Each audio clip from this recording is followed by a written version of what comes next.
In 2016, Blizzard introduced the Arena leaderboards. It's currently a bi-monthly list featuring players with the best win rate. To make it on the list, it looks at your highest average over 30 consecutive runs.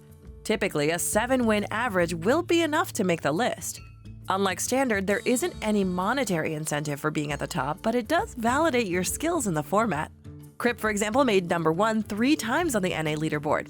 Our Arena expert Tachi has also reached #1 and edged out Crypt's 4th #1 finish back in 2018. Reaching 7 wins can be a daunting task, so here are 5 tips that will hopefully get you there.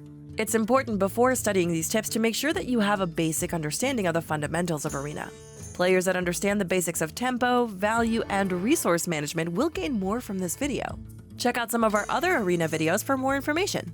Before we continue, make sure to subscribe to the Tempo Storm YouTube channel to keep up with our Hearthstone content. Now, let's begin. Tip number 1. Find out what are the best and most popular classes. This is something that's very simple to do. The third-party website HS Replay has an Arena tab beside the win rate tab that shows all the classes. To find the most popular classes, HS Replay typically releases weekly averages on their Twitter. It's an invaluable resource to find nuances in the meta. Look at the table here, for example. Despite Warlock having the best win rate, Mage is the most played class. With this information, you should form an idea of what class to pick to maximize your results. Hunter is a good counter to both Mage and Warlock despite being #5 on the power rankings.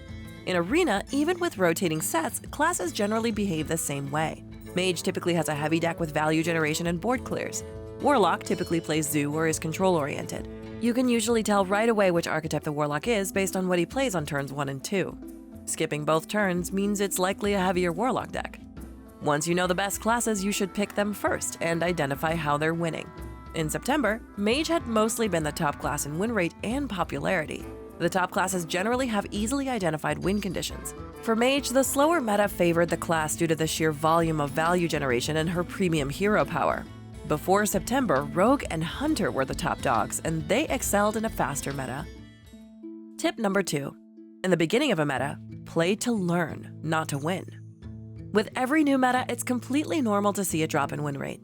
Rather than becoming frustrated, you can use the beginning to test different strategies out.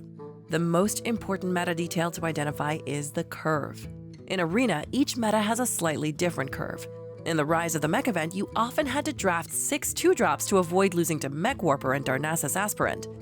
In Rostakon's Rumble, there weren't enough 2-drops, and you focused on drafting 5 to 6 premium 3-drops instead. A general analysis you can do is to ask yourself how you lost the game. Did you run out of steam, or did your opponent overwhelm you with their curve? If it's the former, you can draft less early game for more late game. If you're being gunned down by aggro decks, you want to slightly increase the amount of early game. Even though both scenarios are similar, how you draft can vary significantly. If it's a meta where you need more late game, you take heavy cards early on in the draft.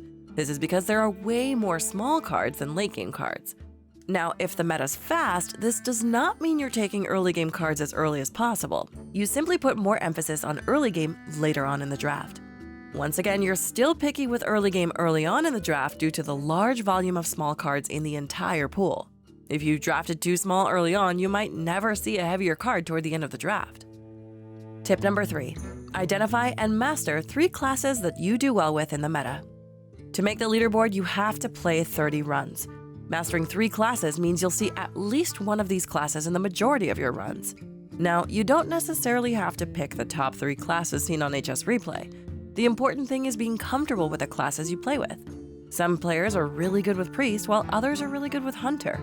Identify consistent win conditions and tinker around with the curve. At the start of Boomsday, Warrior was among the bottom 5 classes on HS Replay before becoming the best class. There was a perfect blend of Super Collider, Warpath, and large taunts that made Control Warrior viable. Since the leaderboard is roughly once every 2 months, players have more time to practice before attempting the 30 consecutive runs. It is important to note that your best class might not be good in a different meta. Arena is all about adapting to the meta and being flexible with classes. That's why it's important to identify 3 classes you're comfortable with in the meta rather than always picking the same class every meta. Tip number 4. Identify the most popular cards and play around them when you can. We cannot give enough credit to the power of HS Replay when it comes to Arena analysis. Here's an example of the Mage list of commonly seen cards in the September meta. Ethereal Conjurer is at the top, and you see the usual neutral suspects from Pit Crocalist to Dragonmaw Scorcher. On turn 5, Ethereal Conjurer and Dragonmaw Scorcher are the cards you can reasonably expect to be played. This should both tell you to avoid summoning a lot of minions on turn 4 with 1 health, and dropping a Bloodfen Raptor can be just as good as a Chillwind Yeti on turn 4.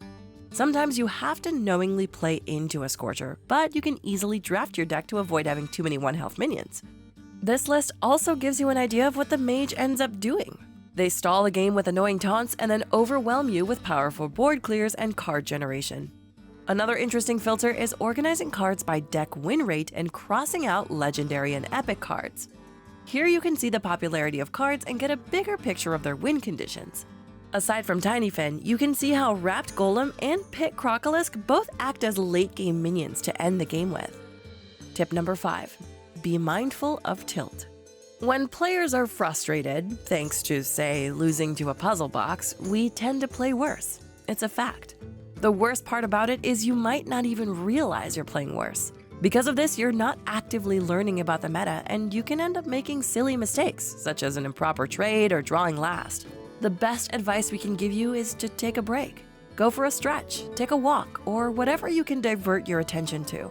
When frustration is poorly managed, you can really sink into a losing streak and end up giving up on the leaderboard. We find that an easy way to unwind is to simply watch streamers play instead. When you see another person having an equally miserable experience, it doesn't feel so bad anymore. After all, misery loves company. This wraps up our 5 tips for climbing the leaderboard. If you're a player that's stuck at a certain win rate, it's best to watch what top arena players are doing and how they're drafting.